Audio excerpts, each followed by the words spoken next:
ever since I read about the 10,000 hour rule in Malcolm Gladwell's book Outliers, and that's one of the biggest ideas I've had in my 20s. I'd say it's about 5 years ago now, 5 or 6 years ago, that I first heard the idea, and that's really driven my craft since then. And over the last while, I've been thinking about it quite a lot, and what that means now that I think I'm coming close to that 10,000 hours. Because I feel as if I am. I mean, what's interesting, every week, I try to calculate how many hours I've applied in the subject that I did, which is acting. Does that mean I'm doing plays all the time? Does that count up to 10,000 hours? Is how much I'm on stage, or how much time I spend on voice work? Does that all accumulate? Because that's a subgenre of the 10,000 hours. Or, me working out at the gym, does that count as 10,000 hours towards my craft? Because looking better and being more in my body helps me as an actor. So these are all subgenres. Does that count as 10,000, or are they totally direct hours? I mean, it's obvious with playing violin or piano or playing golf. They are 10,000 direct hours. But a lot of subjects aren't like that, and they don't have that direct 10,000 hours. And I mean, I think acting is a good idea for this, because it's a very introverted craft, and also an extroverted craft at the same time. As you're out on stage, you're entertaining, and then you're also a very serious person, who's had to probably consider a lot of things before you can get your mind into that kind of character, or whoever you're playing. So it couldn't just be direct application of the thing. And I assume if I spent more time as a musician, the same questions would be asked.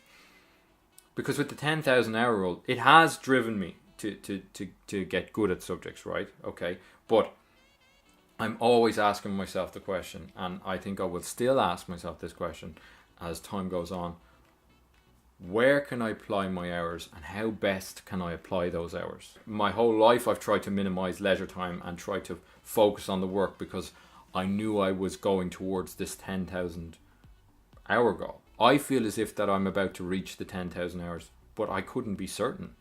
Someone might calculate my hours and go, oh no, sure, you're only at 6,000. And then someone else might go, well, sure, you're at 12,000. So it's hard to know where I stand. The idea itself is subjective. And one of the reasons why I'm doing this video is people just say it so flippantly, and people, teachers or whatever, oh yeah, you just got to get your 10,000 hours down. But to get 10,000 hours down, you need so many other different skill sets to even approach 10,000 hours, Because there's so much of life that gets in the way, and like if you just do the arithmetic, it's simple, you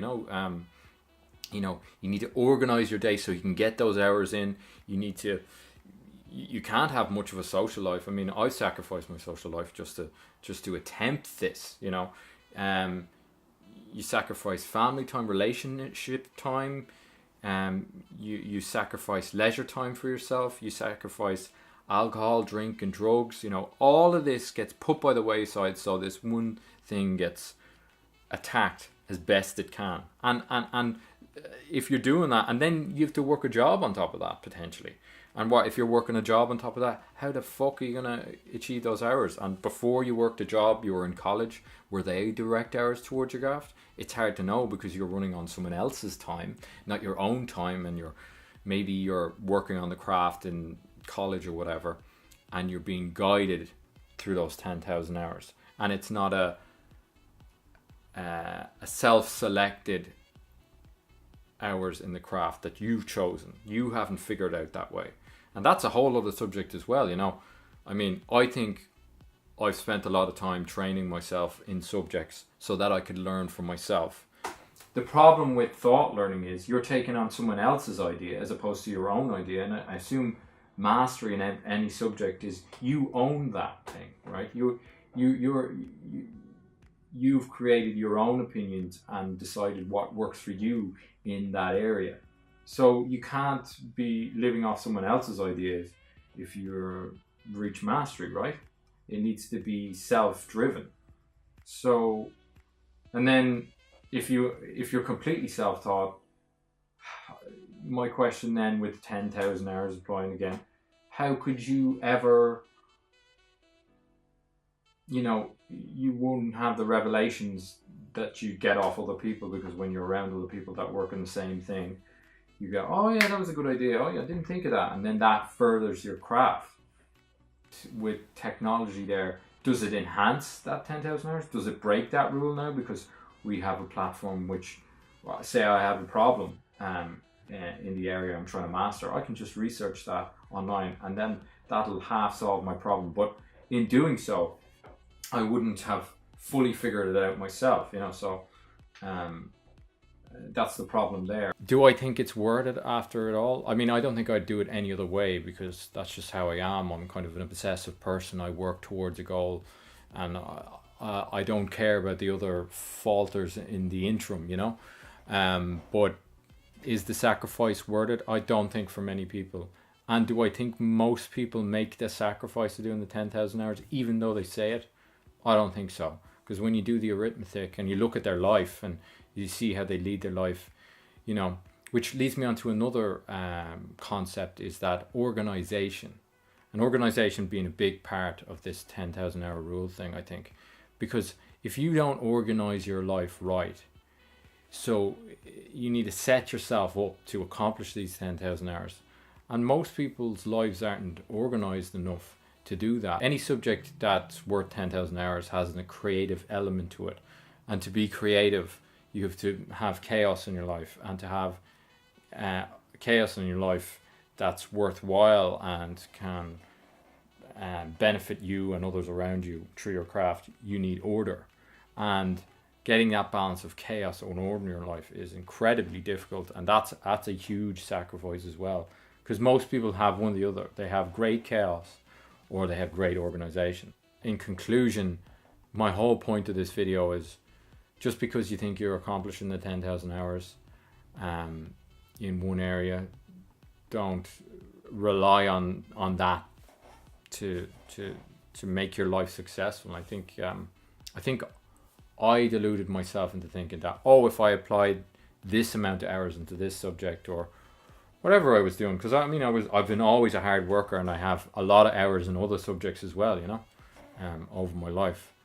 But it certainly doesn't, I think the misconception is, I'll get to 10,000 hours and fuck, I'm sorted now. No, it just keeps going, I think.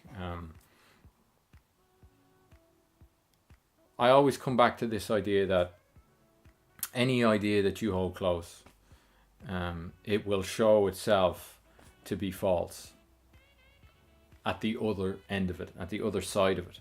I mean, there's obviously some truth in that idea, 10,000 hours, but it's not as, if you completely buy into an idea, it's not as wholesome as you think it is. So, we should be loose with our ideas, even though we should stick to them, I think, which is my conclusion for this 10,000 hours. And I wish anyone who's reaching for that 10,000 hours, like I still am, I'm still, even though I might be really close, or I might have hit it yet, I don't know, I'm still working at it every day to master myself in that field. And now I'm exploring other fields.